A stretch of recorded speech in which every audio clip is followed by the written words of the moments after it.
मैं मूल रूप से चेतना के बिना एक मूर्ति के अलावा और कुछ नहीं था।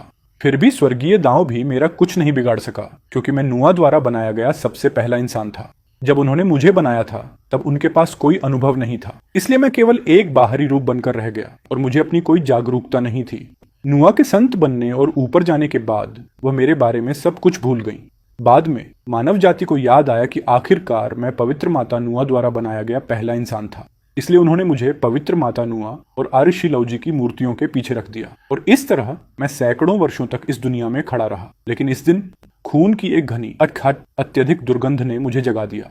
जैसे ही मैंने अपनी आंखें खोली, मैंने सैकड़ों इंसानों को नुआ और लाउजी की मूर्तियों के सामने घुटने टेके हुए देखा। महान संतों, कृपया अपने बच्चों की प्रार्थना सुने, अपनी पवित्र शक्ति के साथ उतरें और मानव जाति को बचाएं। उनकी हताश आवाजें मेरे कानों तक पहुंची और केवल उनकी दलीलों से ही मैं बता सकता था कि मानव जाति आपदा का सामना कर रही थी। लेकिन चाहे उन्होंने कितनी भी मिन्नतें की, न तो नुआ की मूर्ति और न ही लाउजी की मूर्ति ने कोई प्रतिक्रिया दी। उस क्षण आखिरकार कोई खुद को रोक नहीं सका और खड़ा हो गया। पवित्र माता अरश्य, कृपया दोनों जातियों को अपनी मर्जी से इंसानों का संहार करने और हमसे हथियार बनाने की अनुमति न दें। अब तक हजारों इंसानों का कत्लेआम किया जा चुका है।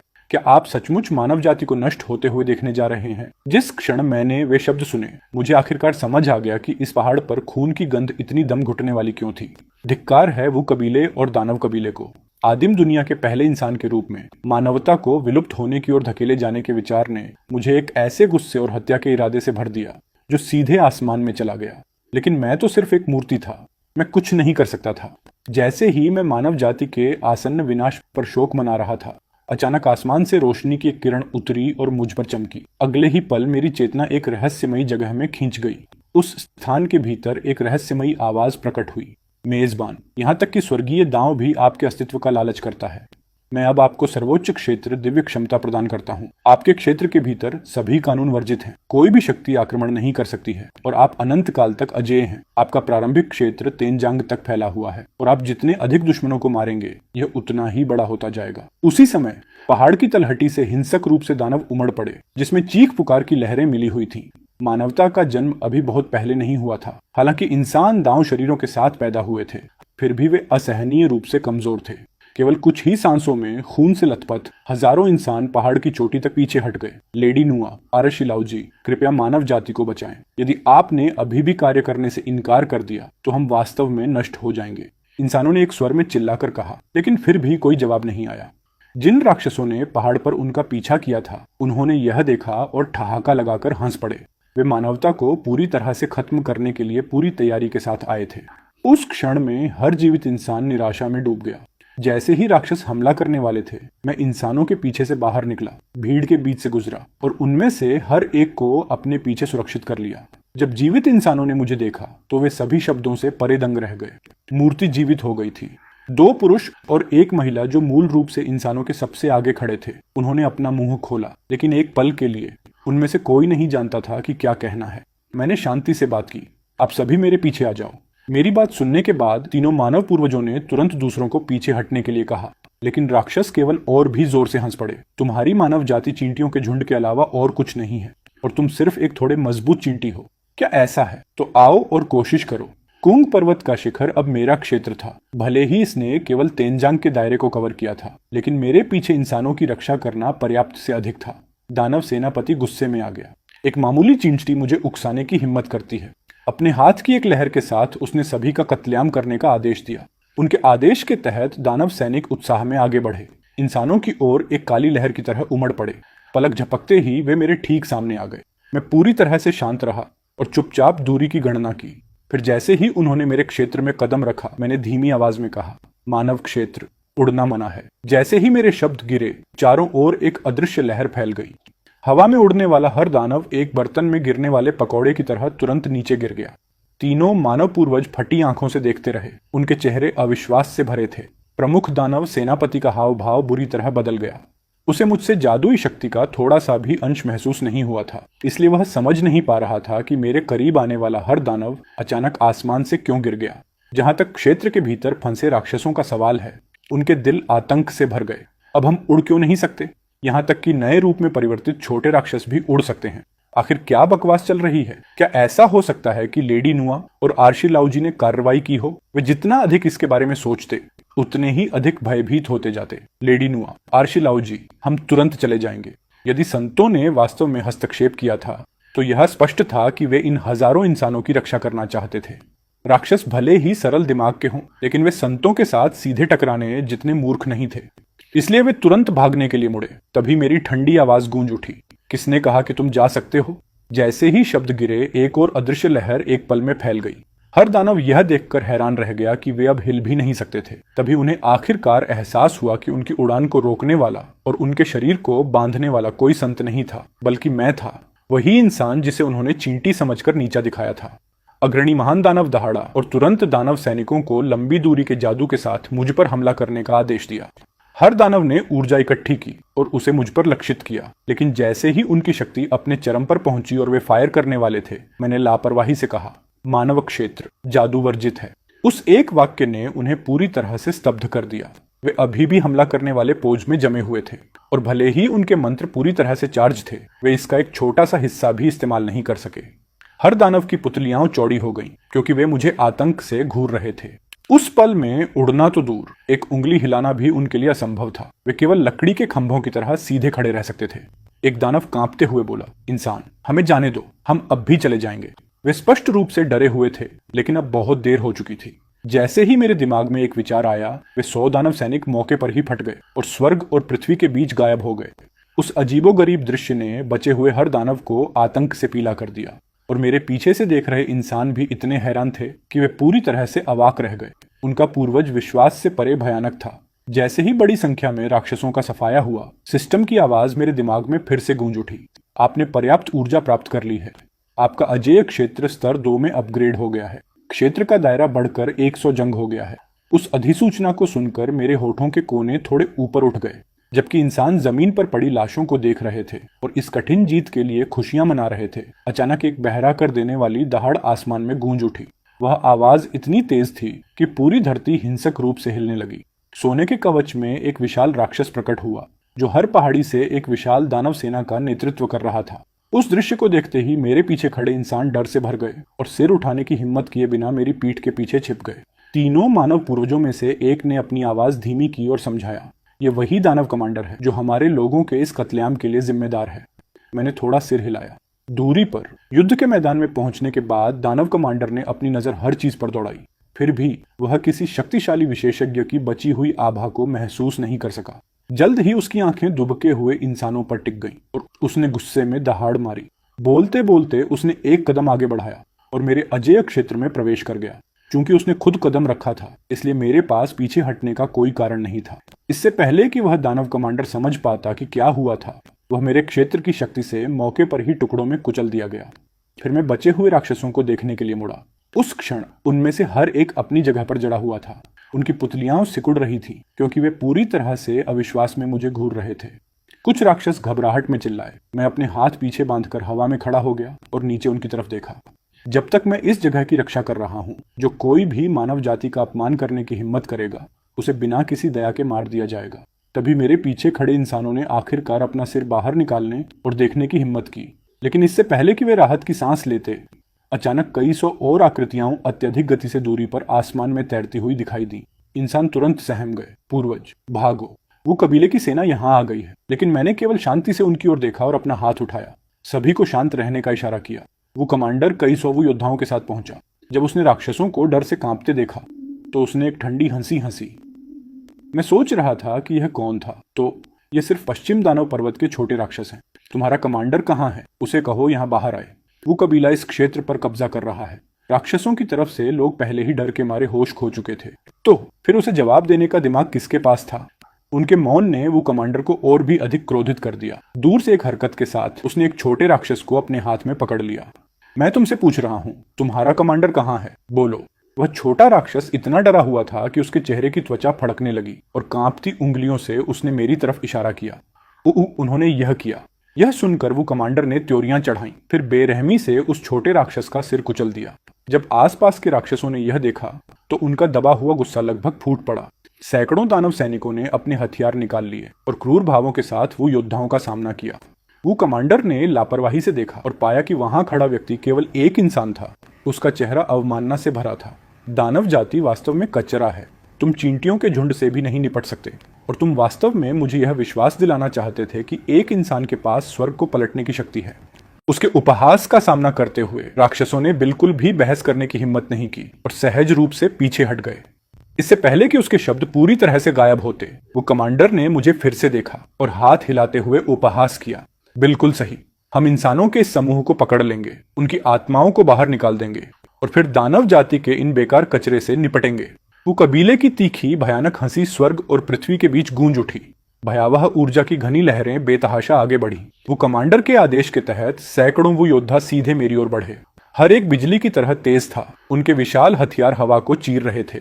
मैंने अपनी कलाई को रगड़ा और धीरे से फुसफुसाया, वो कबीला। हम जैसे ही वे शब्द गिरे, अचानक आसमान में एक स्वर्ग को हिला देने वाला तूफान आ गया। एक पल में सैकड़ों वो योद्धा बिना किसी निशान के मिटा दिए गए। जो राक्षस अभी तक नहीं भागे थे, वे पूरी तरह से भयभीत हो गए। मानव जाति ने कब से इतना शक्तिशाली पूर्वज पैदा किया है? मेरी तीखी नजर दूरी से उनकी तरफ बढ़ी और उनके सिर की खाल तुरंत सुन्न हो गई। अगले ही पल वे मुड़े और पूरी घबराहट में भाग गए। सिस्टम की आवाज मेरे दिमाग के अंदर फिर से गूंज उठी। बधाई हो मेजबान, आपने ऊर्जा प्राप्त कर ली है। क्षेत्र स्तर 3 में अपग्रेड हो गया है। क्षेत्र का दायरा बढ़कर 1000 जे हो गया है। मैं अपने हाथ पीछे बांधकर खड़ा हो गया। अपने क्षेत्र को मजबूत और अधिक मूर्त होते देख रहा था। अब मैं और भी अधिक लोगों की रक्षा कर सकता था। यह खबर कि मानव जाति ने दानव कबीले और वो कबीले दोनों के कमांडरों का सफाया कर दिया है, तेजी से फैल गई। कोंग पर्वत सभी जातियों के लिए ध्यान का केंद्र बन गया। आदिम दुनिया के पहले इंसान के रूप में मेरे अचानक उदय ने मानवता को पहली बार आशा की किरण दिखाई। कुंग पर्वत की तलहटी में तीनों मानव पूर्वजों ने 3000 बचे हुए इंसानों का नेतृत्व किया और संयुक्त रूप से मुझे मानव जाति के सर्वोच्च के रूप में आगे बढ़ाया, उम्मीद करते हुए कि मैं मानवता को वू और दानव कबीलों का विरोध करने और जीवित रहने के लिए नेतृत्व कर सकूं। मैंने तीनों मानव पूर्वजों को देखा, फिर केवल 3000 इंसानों को जीवित देखा और मेरे भीतर जिम्मेदारी की एक शक्तिशाली भावना पैदा हुई। अपने पिछले जीवन में मैंने आदिम दुनिया के बारे में अनगिनत उपन्यास पढ़े थे और मैंने वू और दानव कबीलों द्वारा इंसानों को बार बार कत्लेआम करते हुए दृश्य देखे थे। तब मैंने कभी इतना महसूस नहीं किया था, लेकिन अब इस दुनिया के पहले इंसान के रूप में अपनी आंखों से ऐसे खूनी और क्रूर दृश्यों को देखकर मैं अपने अंदर उठते गुस्से को नहीं रोक सका। अब जाकर मुझे सचमुच समझ आया कि इस युग के दौरान मानवता कितनी दयनीय रही थी। शायद मानव जाति की रक्षा करना ही वह मिशन था जो मुझे यहाँ स्थानांतरित होने के बाद लाया था।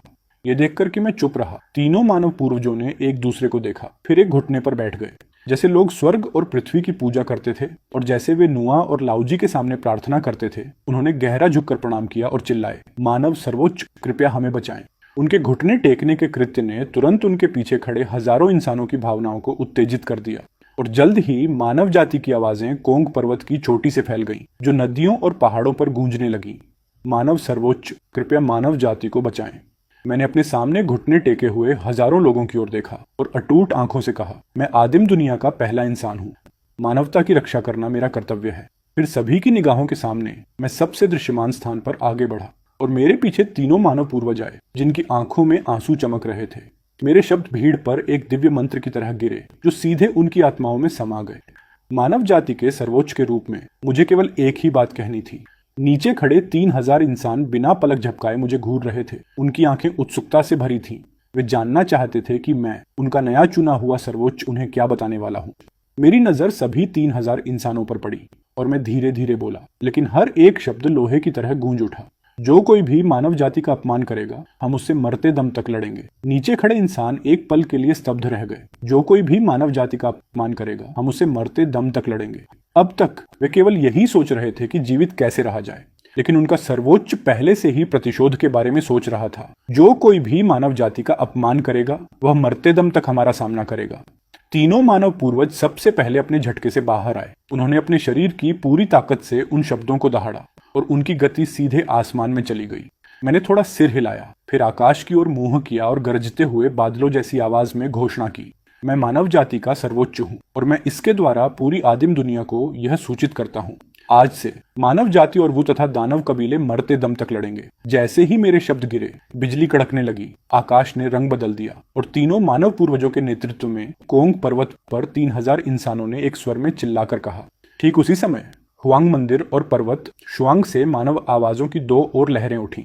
एक पल में नदियां और पहाड़ गूंज उठे और आकाश में रहस्यमयी सुनहरे रण प्रकट हुए, जो ऊपर नीले गुंबद पर तारों की तरह चमक रहे थे। पूरी आदिम दुनिया में सुनहरी लहरें फैल गईं और स्वर्गीय दांव का दबाव उनके भीतर से फूट पड़ा, जिसने तुरंत स्वर्ग और पृथ्वी को ढक लिया।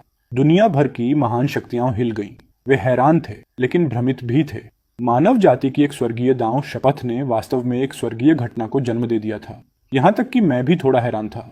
मैंने हुआंग मंदिर और पर्वत चूयंग की ओर देखा और मेरे चेहरे पर एक हल्की मुस्कान आ गई। तो वहां अभी भी जीवित इंसान बचे थे। यह वास्तव में बहुत अच्छी खबर थी। मानव जाति ने वू और दानव कबीलों के खिलाफ युद्ध की घोषणा कर दी है। दिलचस्प है, किसी ने सोचा भी नहीं होगा कि इतनी छोटी सी जाति की प्रतिज्ञा स्वर्गीय दांव को ही झकोर सकती है। यह अविश्वसनीय है। मुझे आश्चर्य है कि वू और दानव कबीले इस पर क्या प्रतिक्रिया देंगे। आदिम दुनिया की सभी जातियां दंग रह गईं और साथ ही वे सभी यह देखने के लिए उत्सुक थे कि वू और दानव कबीले आगे क्या करेंगे। इस युग में वे दो जातियां स्वर्ग और पृथ्वी के पूर्ण शासक थे। एक आकाश पर शासन करता था और दूसरा भूमि पर शासन करता था।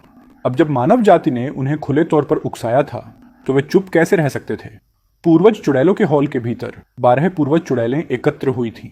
आमतौर पर वे अपने अपने कबीलों में अलग रहते थे और केवल जब कुछ बड़ा होता था तब दिजियांग उन्हें चर्चा के लिए बुलाते थे। लेकिन अब मानव जाति ने वो कबीले से मरते दम तक लड़ने की एक स्वर्गीय दांव शपथ ली थी और इसने उन्हें पूरी तरह से क्रोधित कर दिया था। 12 पूर्वज चुड़ैलों में से होतू को छोड़कर बाकी सभी गुस्से में थे। उनमें से जुरोंग और गोंग गोंग, जो सबसे गर्म मिजाज के थे, उन्होंने यहां तक घोषणा कर दी कि वे मानव जाति का सफाया करने के लिए व्यक्तिगत रूप से सेना का नेतृत्व करेंगे। होतू ने अपनी पूरी ताकत से उन्हें रोका।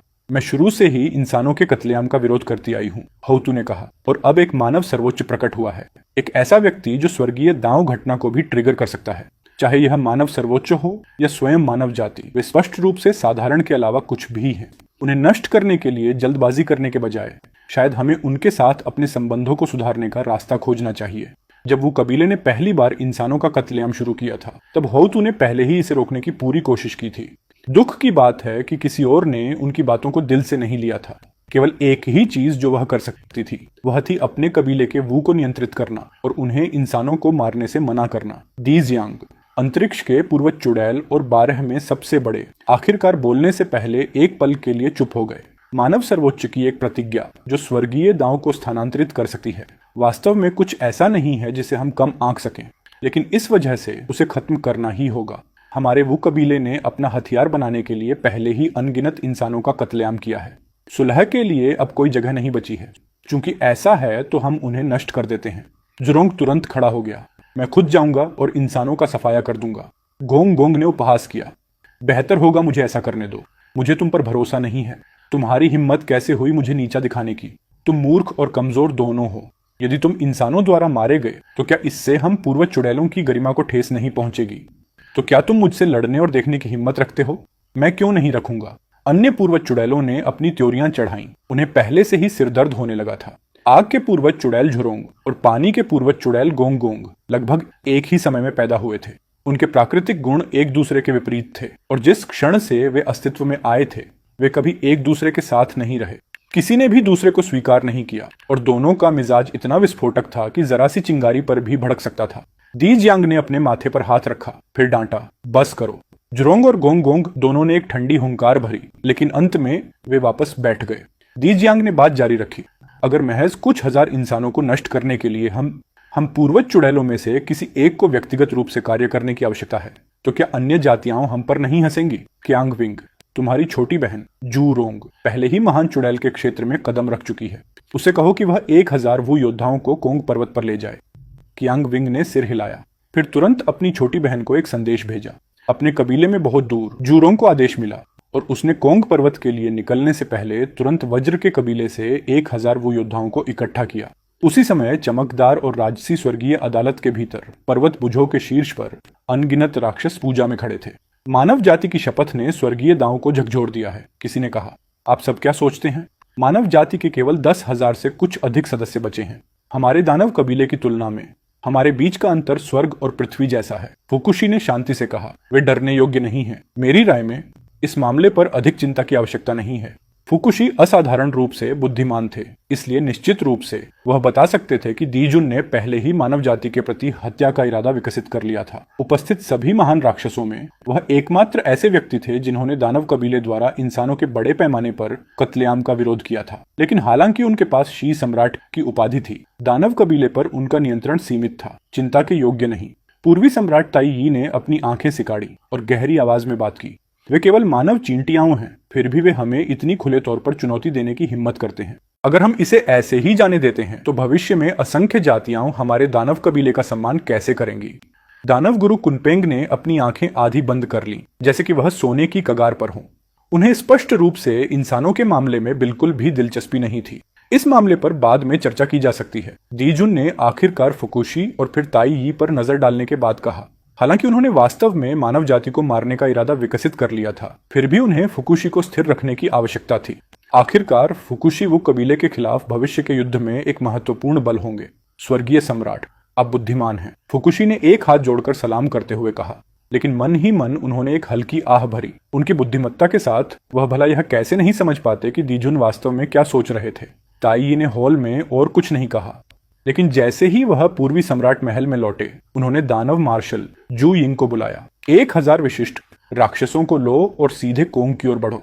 मैं खुद देखना चाहता हूं कि यह किस तरह का तथाकथित सर्वोच्च है जो इंसानों को मेरी स्वर्गीय अदालत के खिलाफ युद्ध की घोषणा करने में नेतृत्व करने की हिम्मत करता है।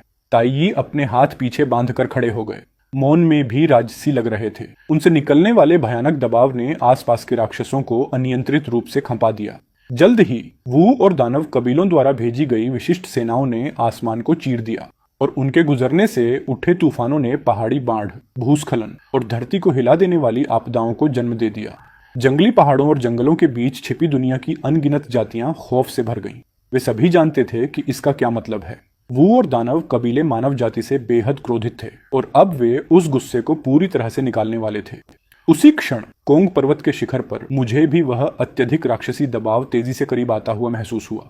जैसे ही मैंने ऊपर देखा, मैंने आसमान को काला होते देखा, क्योंकि अनगिनत राक्षसों ने अपने पंख फैला दिए और हवा में भर गए। हर एक बर्फीले हथियार लिए हुए था और हथियारी आंखों से नीचे घूर रहा था। उनके प्रमुख स्थान पर जू यिंग खड़ा था, जिसकी भौहें सिकुड़ गईं और उसने चिल्लाकर कहा, वो कबीले, तुम लोग भी यहाँ क्यों हो? जू रोंग की नजर ठंडी हो गई। उसे तुम्हारा क्या लेना देना? उनके बीच आग जैसी हत्या की भावना तुरंत भड़क उठी। वो और दानव कबीले सालों से कड़वे दुश्मन थे और लंबे समय से एक दूसरे को कट्टर दुश्मन मानते थे। उनके तुरंत लड़ना शुरू न करने का एकमात्र कारण यह था कि दोनों पक्षों को सीधे आदेश दिए गए थे। मैंने अपनी कलाई को रगड़ा और सीधे मेरी तरफ बहने वाली तेज हवा में मजबूती से खड़ा हो गया। मेरे पीछे 3000 इंसान हजारों वू और राक्षसों के सामने कांप रहे थे। फिर भी इसके बावजूद उन्होंने अटूट दृढ़ संकल्प के साथ अपनी आंखें मुझ पर टिकाए रखी। आकाश में अभी भी बहस कर रहे दोनों नेताओं को देखते हुए मैंने एक कदम आगे बढ़ाया और कहा, क्या आप दोनों यहाँ मेहमान के रूप में आए हैं? मेरी आवाज उनके कानों में पड़ी और जू यिंग ने तुरंत जू रोंग के साथ बहस करना बंद कर दिया। वह मेरी तरफ मुड़ा और भौंका, मैं स्वर्गीय सम्राट के आदेश पर आया हूँ। तुरंत घुटने टेको, माफी मांगो और स्वर्गीय दांव शपथ को वापस लो, अन्यथा तुम्हारी पूरी जाति का कत्लेआम कर दिया जाएगा। जू रोंग ने त्योरियां चढ़ाईं, लेकिन भगवान दी जियांग के आदेश को याद करने के बाद वह भी दबाव से भरी आवाज में बोली, भगवान दी जियांग के आदेश से घुटने टेको और माफी मांगो। मैं हंसा, लेकिन यह उस तरह की हंसी थी जो गुस्से से पैदा होती है। मेरी आंखें सिकुड़ गईं और मेरे चारों ओर हत्या का इरादा एक तूफान की तरह फूट पड़ा। जब मैंने वू और दानव सेनाओं की ओर देखा और कहा, जब तुम्हारे दो कबीलों ने मानव जाति का कत्लेआम किया था तो तुमने इसे इस नियम से सही ठहराया था कि मजबूत कमजोर को निगल जाता है। अब जब तुम सभी से ऊपर खड़े हो तो ऐसा कैसे है कि तुम उसी नियम को भूल गए हो? मजबूत कमजोर को निगल जाता है। जू रोंग ने उपहास किया। दयनीय मानव चींटियाओं केवल एक ही भाग्य के योग्य हैं, वो कबीले के पैरों के नीचे मरना। तुम स्वर्ग और पृथ्वी का अनादर करने की हिम्मत करते हो। आज तुम्हारी पूरी मानव जाति का कत्लेआम कर दिया जाएगा। जू यिंग भी उतना ही क्रोधित था। मैंने एक गहरी सांस ली और अपने बगल में खड़े एक इंसान से एक हथियार स्वीकार किया। यदि दीजुन और दी जियांग भी केवल इतने ही हैं, तो मुझे वास्तव में किस बात का डर है? जैसे ही उन्होंने यह सुना, जू रोंग और जू यिंग और भी अधिक क्रोधित हो गए। वे पहले ही समझ चुके थे कि मैं ही मानव सर्वोच्च हूँ। जू रोंग ने अपने पंख फैलाए और आगे बढ़ी, और उस पल में कोंग पर्वत पर हिंसक हवाएं चलने लगीं। पत्थर फटकर पाउडर बन गए, विशाल पेड़ जमीन से उखड़ गए और एक भयानक दबाव ढहते समुद्रों और पहाड़ों की तरह उतरा। एक गरजते हुए धमाके के साथ 1000 से अधिक वो योद्धा धरती पर गिरे, जिससे नदियां और पहाड़ कांप उठे। 3000 इंसान डर के मारे जमीन पर गिर पड़े। उसी समय जू यिंग गुस्से में फट पड़ा। उसके 9 पहाड़ जितने बड़े सिर हवा में डोल रहे थे। हर एक अपनी जीभ लपलपा रहा था, क्योंकि धुंध जैसी लपटें और पानी की भाप उसके चारों ओर एक ऐसे दृश्य में घूम रही थी जो धुंधला और भयानक दोनों था। मुझ पर दहाड़ते हुए उसने सभी राक्षसों को यहाँ हर इंसान का कत्लेआम करने का आदेश दिया। हजारों वो राक्षसों ने एक साथ अपनी शक्ति को पूरी तरह से उजागर कर दिया, जिससे पूरा युद्ध का मैदान आतंक की एक काली लहर में बदल गया। हजारों शक्तिशाली आभाएं एक साथ उतरी। मैंने अपना दाहिना हाथ उठाया और हर एक इंसान को सुरक्षा प्रदान की। अगले ही पल वू और दानव सेनाएं चमकदार इंद्रधनुषी रोशनी की लकीरों में बदल गईं और सीधे मेरी ओर बढ़ी। कुछ पैदल दौड़े, कुछ जमीन पर नीचे से गुजरे, और अपनी ताकत के साथ उनका हर कदम खुद अंतरिक्ष को पार करने जैसा था। जैसे ही वे मेरे क्षेत्र के किनारे पर पहुंचे, उनके पीछे जू यिंग का विशाल शरीर आया। उसके 9 विशाल सिर ऐसे डोल रहे थे जैसे वे आकाश को ही ढक सकते हों। आकाश में जूरोंग पहले से ही वज्र की एक महान चुड़ैल की शक्ति को उजागर करने की तैयारी कर रही थी। स्वर्गीय बिजली चलने लगी। काले बादल हवा के साथ इकट्ठे हो गए और जूरोंग आगे बढ़ी, जू यिंग से कई गुना तेज गति से चलते हुए। अपना मुंह खोलकर उसने एक दिव्य चमकदार तलवार थूकी, जिसने शून्य के आदेश को ही चीर दिया और धातु के विस्फोटों के साथ कानून की जंजीरों को काटते हुए नीचे आ गिरी। उस भयानक शक्ति ने तुरंत एक खूनी तूफान को जन्म दे दिया, और जो भूमि अब भी ठीक होने लगी थी, वह एक बार फिर तबाही के परिदृश्य में बदल गई। मैंने चुपचाप दौड़ते हुए वू और राक्षसों को देखा। तब तक हर कोई पहले से ही घबरा रहा था। उन्होंने पहले कभी इतने बड़े पैमाने पर युद्ध नहीं देखा था, और उनमें से कई लोग इतनी बुरी तरह कांप रहे थे कि उनके पैर बमुश्किल उनका सहारा ले पा रहे थे। लेकिन तभी जब तीनों मानव पूर्वजों ने देखा कि मैं नहीं हिला हूं, वे एक के बाद एक आगे बढ़े। बीच वाले ने चिल्लाकर कहा, हम सर्वोच्च के साथ कंधे से कंधा मिलाकर लड़ेंगे और वू तथा दानव कबीलों से मरते दम तक मुकाबला करेंगे। 3000 इंसानों ने तीनों मानव पूर्वजों को देखा, फिर अपनी स्थिर आंखें वापस मेरी ओर घुमाई। भीड़ में से कोई चिल्लाया, मानव जाति के लिए मारो। पूरे 3000 इंसानों ने तीनों मानव पूर्वजों का अनुसरण किया और आगे बढ़े। उस पल में उन्हें अब मौत का डर नहीं था। वू और दानव कबीलों से खून की आखिरी बूंद तक लड़ने का उनका संकल्प पहले कभी इतना मजबूत नहीं था। वे एक बात पूरी तरह से निश्चितता के साथ जानते थे, जब तक उनका सर्वोच्च अपराजित रहेगा, मानव जाति टिकी रहेगी। 3000 इंसानों को अपने खून और साहस के पूरी तरह से जागृत होने के साथ पहाड़ की ढलान पर दौड़ते हुए देखकर मैं ठहाका मारकर हंस पड़ा। ये वही मानव जाति थी जिसकी रक्षा मैं अपनी जान देकर भी करूंगा। वो राक्षस एक काली बाढ़ की तरह मेरी ओर आए और पलक झपकते ही वे मेरे क्षेत्र में प्रवेश कर गए। जूरोंग ने जिस दिव्य चमकदार तलवार को छोड़ा था, उसने भूमि पर एक हिंसक तूफान खड़ा कर दिया था। वो कबीले की एक शक्तिशाली विशेषज्ञ के रूप में उसने लंबे समय से असीम हत्या के इरादे को विकसित किया था, और अब वह हत्या का इरादा तलवार के साथ फैल गया, जिससे 3000 इंसानों के दिल डर से धड़कने लगे। ये देखकर कि मैं अभी भी नहीं हिला हूँ, जूरोंग फिर से तेजी से चिल्लाई, और यहाँ तक कि उसके पंखों के सिरे भी हत्या के इरादे की शक्ति से बहने लगे। युद्ध का मैदान एक कयामत के दृश्य में बदल गया। समुद्र धूल में बदलते हुए प्रतीत हो रहे थे। गड़गड़ाहट एक महासागर में बदल गई और विनाश हर चीज पर मंडराने लगा। फिर जू यिंग आकाश को चीरते हुए झपटा। उसका विशाल शरीर पलक झपकते ही नीचे उतरा और अपने मुंह से उसने इतनी विशाल लपटें उगल दी जो आकाश को ढक सकती थी। मैंने अपना एक हाथ उठाया और केवल अपनी ताकत से उस दिव्य चमकदार तलवार को टुकड़े टुकड़े कर दिया और लपटों को बुझा दिया। वह भयानक शक्ति तुरंत शून्यता में विलीन हो गई और जू यिंग तथा जूरोंग दोनों अपनी जगह पर जम गए। उसी समय एक रहस्यमयी और राजसी ऊर्जा अचानक स्वर्ग और पृथ्वी के बीच उतरी। ये एक ऐसा भयानक दबाव लेकर आई जिसने सभी जीवों को झुकने पर मजबूर कर दिया। जमीन पर नीचे दौड़ रहे वू और राक्षस तुरंत धरती पर कुचल दिए गए, जबकि आकाश में उड़ने वाले उतनी ही तेजी से नीचे गिर गए। हर वू और दानव अंदर तक हिल गया। वो कबीले ने अपनी ताकत का उपयोग करने की कोशिश की, लेकिन पाया कि उसमें से कुछ भी प्रतिक्रिया नहीं दे रहा था। उनके शरीर अभी भी हिल सकते थे, लेकिन केवल बमुश्किल, और हर कदम कुछ फीट से अधिक की दूरी तय नहीं कर पा रहा था। राक्षस और भी अधिक भयभीत थे। वे सभी कानून जिन्हें उन्होंने समझा था अब उपयोग नहीं किए जा सकते थे, और यही बात उनके पास मौजूद हर शक्तिशाली तरीके के लिए भी सच थी। जब एक विशेष रूप से मजबूत दानव ने अपनी शक्ति को उजागर करने के लिए अपनी पूरी ताकत से कोशिश की, तो केवल एक छोटी सी चिंगारी पैदा हुई। जैसे ही मैं आगे बढ़ा, मेरी आंखों में हत्या का इरादा चमक उठा। हवा, गड़गड़ाहट और बादल एक होकर चले। हवा खुद सर्वोच्च शक्ति के साथ चीखने लगी। जिस पल मेरी नजर बदली, स्वर्गीय गड़गड़ाहट गूंज उठी।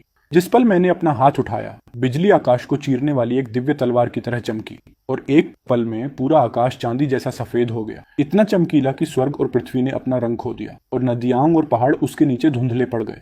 मैंने जू यिंग और जू रोंग की ओर देखा, जो अभी भी मेरे क्षेत्र से परे हवा में लटके हुए थे, और ठंडी आवाज में कहा, जो कोई भी मानव जाति का अपमान करेगा उसे बिना किसी दया के मार दिया जाएगा। मेरी आवाज बहुत दूर तक गई, इतनी दूर कि यह समय से बहुत पहले के युग के 3000 जन्मजात देवताओं और राक्षसों की फुसफुसाहट जैसी लग रही थी। ऐसा लग रहा था जैसे मैं केवल उन दोनों से बात कर रहा था, और फिर भी ऐसा महसूस हो रहा था जैसे मैं पूरी आदिम दुनिया को संबोधित कर रहा हूँ। जैसे ही मेरे शब्द समाप्त हुए, मैंने हवा में एक हथेली से प्रहार किया। अंतहीन भूरे बादल इकट्ठा हुए और एक विशाल हाथ में बदल गए, जो नीचे खड़े 1000 विशिष्ट राक्षसों पर आ गिरा। उसी समय मेरे क्षेत्र के भीतर के अदृश्य प्रतिबंध और कड़े हो गए। राक्षस चाहे कितनी भी हताशा से भागने की कोशिश करें, वह बेकार था। सामान्य परिस्थितियों में वे एक पल में 10,000 लीप पार कर सकते थे, लेकिन यहाँ उनका हर कदम कुछ फीट से अधिक नहीं था। यहाँ तक कि अपने रक्त के सार को जलाकर और खुद को चरम सीमा तक धकेल कर भी वे उस भूरे बादल की हथेली की पहुंच से बच नहीं सके। अराजकता और आतंक के बीच सुनहरी रोशनी की एक लकीर शून्य को चीरती हुई निकली, समय को ही चीरते हुए, जैसे वह खाली स्थान से बाहर निकली हो। अंत में सभी 10,000 राक्षस कुचल कर मार दिए गए।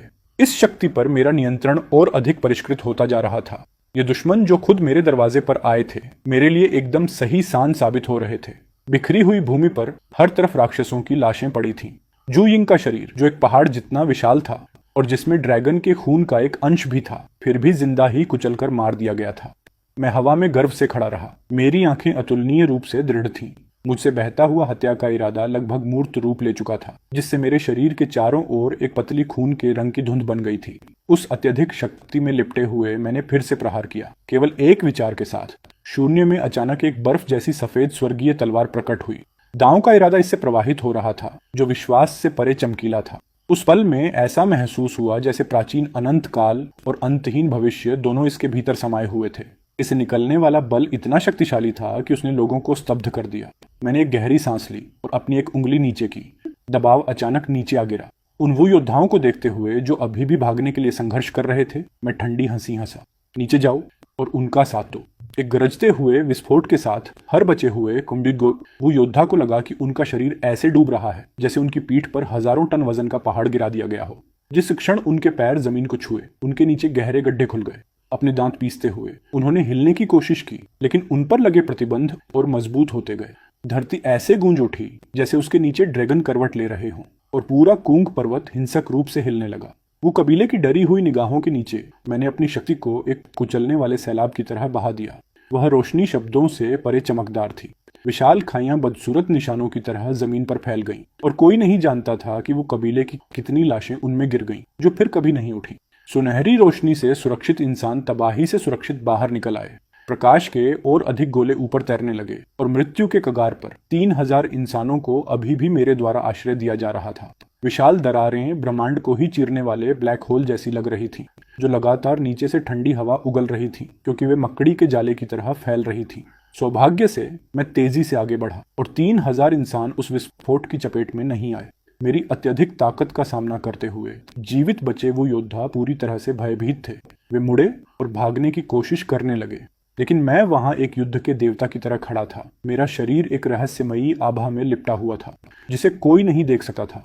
एक ऐसी आभा जिसने मुझे देखने वाले हर व्यक्ति को दबा दिया। कुछ समय के लिए कोंग पर्वत का शिखर वो कबीले की चीखों, मदद की गुहारों और अंतहीन अराजकता से भर गया। यह सब आकाश में गूंज रहा था। महान चुड़ैल फेंक, हमें बचाओ। इस इंसान की शक्ति कुछ ऐसी नहीं है जिससे हम लड़ सकें। वो योद्धा हर दिशा में बिखर गए, लेकिन उनकी स्थिति राक्षसों से भी बदतर थी। आधे फीट से भी कम के हर कदम के साथ वहां से भागने का कोई रास्ता नहीं था। अत्यधिक दबाव आकाश से गिरा और धरती से ऊपर उठा, जिसने उनमें से हर एक को घेर लिया। उनका पुराना अहंकार पूरी तरह गायब हो चुका था। अब वे केवल एक ही चीज चाहते थे, जीवित रहना। उनमें से कुछ को तो सबसे पहले कोंग पर्वत पर आने का पछतावा हो रहा था। पीछे हटो, बहुत देर हो चुकी है। मैंने अपना एक पैर उठाया और हवा में पटक दिया। एक पल में एक और भयानक घटना प्रकट हुई। अनन्य विशाल दिव्य तलवारें ऊपर प्रकट हुईं, जो आकाश में ऊंची लटकी हुई थीं, और एक ढहते हुए आकाश की दुनिया को खत्म करने वाली शक्ति ले जा रही थी। क्योंकि तुम यहाँ आए हो तो यहीं मरो। तुम सभी यहीं रहोगे, उन इंसानों के साथ दफन हो जाओगे जिनका तुमने कत्लेआम किया था। आकाश में बादल अभी छंटने ही शुरू हुए थे, फिर भी अगले ही पल 3000 बिजली की लकीरें एक साथ इकट्ठा हुईं और नीचे गिरने से पहले एक विशाल पैर का आकार ले लिया, जबकि गड़गड़ाहट आकाश में अंतहीन रूप से गूंजती रही। वज्र की शक्ति ने तुरंत सभी 1000 वो योद्धाओं को नष्ट कर दिया। कोंग पर्वत के शिखर पर आगे बढ़ने वाला हर वू और दानव पूरी तरह से डर गया था। यह किस तरह की शक्ति थी? बस वहां खड़े होकर उन्हें ऐसा लगा जैसे दुनिया का अंत आ गया हो। किसी ने वास्तव में वो और दानव कबीलों दोनों के संयुक्त हमले का सामना करने के लिए अकेले अपनी ताकत का इस्तेमाल किया था। उसी समय ऊंचे आकाश में आसपास की नदियों और पहाड़ों से देख रही अनगिनत जातियां सब कुछ स्पष्ट रूप से देख रही थी। कोंग पर्वत के ऊपर इंसान के आकार की एक हल्की सुनहरी प्रेत आकृति खड़ी थी। केवल अपना हाथ उठाने से ही ऐसा प्रतीत होता था कि स्वर्ग और पृथ्वी ढह रहे हैं। यह अत्यधिक शक्तिशाली था। हवा में खून की कोई गंध नहीं थी। भयानक वज्रपात ने हरवू और दानव की लाश को तुरंत वाष्पीकृत कर दिया था। जैसे ही चुआंग ने अपनी चाल पूरी की, सिर के ऊपर इकट्ठा हुई 3000 बिजली की लकीरें और तूफान के बादल धीरे धीरे छंट गए। सूर्य, जो एक पल पहले गायब हो गया था, एक बार फिर प्रकट हुआ। पूरी लड़ाई एक पलक झपकते ही शुरू और खत्म हो गई। बधाई हो मेजबान, आपने ऊर्जा प्राप्त कर ली है। क्षेत्र का स्तर अपग्रेड होकर स्तर 4 हो गया है। क्षेत्र का दायरा बढ़कर 100 ली के दायरे में हो गया है। चुआंग ने एक गहरी सांस ली और अपने सामने बंजर मैदान को देखा। उसकी आंखों में अभी भी हत्या का ऐसा इरादा था जो दिल को कंपा दे। जैसे ही उनका क्षेत्र स्तर 4 पर पहुंचा, उन्होंने पाया कि जू यिंग और जू रोंग भी इसके दायरे में आ गए थे। वह थोड़े चिंतित थे कि वे दोनों भाग न जाएं। इसलिए जिस क्षण उन्हें एहसास हुआ कि वे भी इसके दायरे में हैं, उन्होंने चुपचाप राहत की सांस ली। आकाश और पृथ्वी, पहाड़ों, नदियों, झरनों और भूमि, दोनों शुद्ध और अशुद्ध, सभी उस हल्के सुनहरे प्रेत के जवाब में चमकते हुए प्रतीत हो रहे थे। पलक झपकते ही 100 ली के दायरे के भीतर के कानून कोंग पर्वत की तलहटी की ओर बहते हुए दिखाई दिए। दुर्भाग्य से आसपास के दर्शक इसे स्पष्ट रूप से नहीं देख सके। उनकी ताकत पर्याप्त से बहुत दूर थी। जू यिंग दहाड़ उठा। उसका गुस्सा सदमे से मिला हुआ था। वह अपने साथ इतने सारे राक्षसों को लाया था, फिर भी वे सभी लगभग साफ हो चुके थे। लेकिन उस दहाड़ के बाद न तो उसने और न ही जू रोंग ने कोई और कदम उठाया। 2000 गोल्डन इमोर्टल्स के तत्काल विनाश ने उन्हें अंदर तक झकझोर दिया था। भले ही वे खुद भी गोल्डन इमोर्टल्स को मार सकते थे, लेकिन ऐसा कोई रास्ता नहीं था जिससे वे इसे चुआंग की सहज आसानी से कर सकें। उन दोनों ने पहले ही पीछे हटने के बारे में सोचना शुरू कर दिया था। चुआंग ने धीरे से सांस छोड़ी और अपनी थोड़ी दर्द कर रही कलाई को रगड़ा। इसके बाद उन दोनों पर एक ठंडी नजर डाली। उन्होंने तुरंत उन पर दबाव नहीं डाला। डालो गोल्डन इमोर्टल्स के रूप में वे स्पष्ट रूप से उस कचरे से कहीं अधिक मूल्यवान थे जिसे उन्होंने अब भी मारा था। आसपास के इंसानों पर अपनी नजर दौड़ाते हुए चुआंग ने अपनी आंखें सिकाड़ी। वह इस बारे में सोच रहे थे कि क्या वू और राक्षसों के मांस और खून का वास्तव में उपयोग किया जा सकता है। आकाश में अंधा कर देने वाले रण और सुनहरी रोशनी अभी भी टिमटिमा रही थी और बह रही थी। उनके भीतर की सघन शक्ति ने आसपास की जातियों के लिए पास आना असंभव बना दिया था। अब जब क्षेत्र मजबूत हो गया था, 100 ली के भीतर सब कुछ पूरी तरह से चुआंग के नियंत्रण में था। इस बीच जीवित बचे वू और राक्षस जिन्होंने हमले में भाग नहीं लिया था, वे पहले ही तबाही के केंद्र से भाग चुके थे और अब घबराहट में जू रोंग और जू यिंग के पीछे छिपे हुए थे। उन्होंने सालों तक आदिम दुनिया की यात्रा की थी, फिर भी उन्होंने कभी भी इतना शक्तिशाली इंसान नहीं देखा था और न ही कोई ऐसा व्यक्ति जिससे बचने का उनके पास कोई रास्ता न हो। फिर जू रोंग का विशाल शरीर जमीन से टकराया। एक पल में पहाड़ टूट गए और धरती फट गई। उसके शरीर के चारों ओर के कानून मौके पर ही धुंधले पड़ गए और उसके भीतर की शक्ति गायब होने लगी। उसकी आंखों में डर चमक उठा जब उसने चुआंग को देखा, जो हर आंदोलन में शांत और बिना किसी जल्दबाजी के रहे। उसी समय जूयिंग भी भारी मात्रा में जमीन पर दुर्घटनाग्रस्त हो गया। दोनों आकृतियों के विशाल शरीरों ने धूल के विशाल बादल उड़ा दिए। उनके चारों ओर के कानून धुंधले पड़ते रहे जब तक कि वे विलुप्त होने की कगार पर नहीं पहुंच गए।